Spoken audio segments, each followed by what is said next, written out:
Nama budaya, nama saya Angelita dari kelas 1 BUMH. Di sini, saya akan merangkum 2 video penjelasan mengenai kaitan antara kama dan kelahiran kembali yang dibawakan oleh Biku Utamo dan Bapak Cornelis Wawor. Sebelumnya, saya akan menjelaskan sedikit mengenai kama. Apa itu kama? Kama dapat dikatakan sebagai hukum sebab akibat dari perbuatan yang kita lakukan.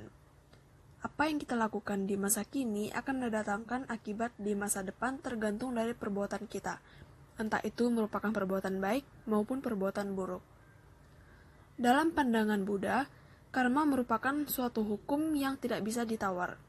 Dalam agama Buddha juga mengajarkan bahwa karma itu menyebabkan kelahiran kembali. Kama atau karma itu berasal dari bahasa Sanskerta, yaitu kar yang berarti perbuatan. Mendengar kata karma, banyak yang beranggapan bahwa karma itu adalah hasil dari perbuatan buruk hingga menghasilkan akibat yang buruk. Padahal, tidak semuanya merupakan hasil dari perbuatan buruk. Semuanya itu bergantung pada perbuatan yang kita lakukan. Apabila kita melakukan perbuatan buruk, tentu saja akan mendatangkan karma buruk. Tetapi apabila kita melakukan perbuatan baik, maka niscaya akan mendatangkan akibat yang baik pula. Selain itu, terdapat perbedaan antara karma dengan buah karma. Karma itu adalah niat untuk berbuat, sedangkan buah karma adalah hasil dari niat kita tersebut. Berikut ada 3 faktor munculnya karma. Yang pertama adalah perbuatan. Misalnya, ketika melihat kecoak di rumah, kita segera membunuh kecoak tersebut. Di kehidupan selanjutnya, kita mungkin akan menjadi makhluk yang memiliki umur pendek. Atau contoh lainnya, ketika kita berdana, mungkin saja di kehidupan selanjutnya kita akan terlahir menjadi orang kaya. Kemudian yang kedua adalah ucapan.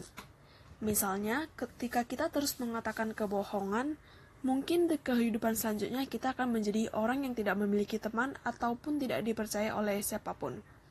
Tetapi ketika kita selalu mengatakan hal jujur, maka kita akan terlahir sebagai orang yang memiliki banyak teman. Kemudian yang ketiga adalah pikiran. Contohnya selalu berpikir positif meskipun ada orang yang menjelekkan kita. Akhirnya kita menjadi orang yang memiliki kehidupan yang tenang dan damai. Atau contoh lainnya adalah misalnya selalu memiliki pikiran yang buruk, seperti mendoakan orang lain hal-hal yang buruk, maka kedepannya pasti akan memiliki kehidupan yang tenang, karena selalu memikirkan keburukan orang lain. Seringkali orang menganggap bahwa hukum karma itu pun tidak adil.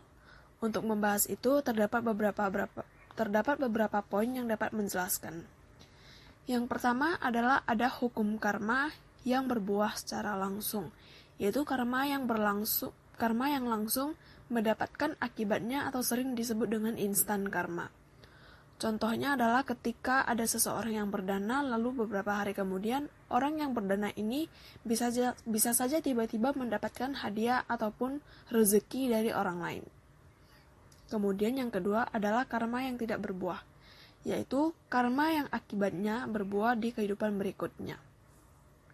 Kemudian yang ketiga adalah hukum karma berbuah di kehidupan berikutnya, yaitu karma yang akibatnya itu berbuah di kehidupan ketiga, keempat, kelima, dan seterusnya dalam waktu yang tidak menentu.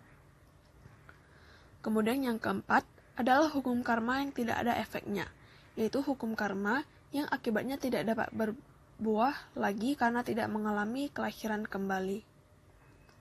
Selanjutnya ada fungsi karma. Fungsi karma yang pertama adalah untuk memperkuat karma yang telah ada. Maksudnya adalah karma yang memperkuat karma yang sudah berbuah. Misalnya, lahir di keluarga yang susah dan sering terkena musibah. Kemudian yang kedua adalah untuk memperlemah karma yang ada. Maksudnya adalah karma yang memperlemah karma yang sudah berbuah. Misalnya, orang yang sebelumnya hidup sangat susah, tiba-tiba mendapatkan rezeki. Kemudian yang ketiga adalah untuk menghancurkan karma yang sudah ada. Maksudnya adalah karma yang menghancurkan segala bentuk karma yang telah berbuah. Misalnya, seseorang yang rajin bermeditasi hingga sukses, menembus pikiran batin dan akhirnya meninggal di alam jana.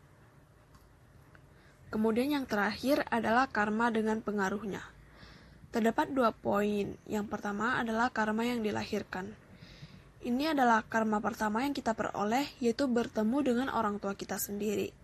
Kemudian yang kedua adalah karma yang memotong, yaitu karma yang dapat dirubah dengan perbuatan kita. Karma ini bisa datang saat melakukan kebajikan.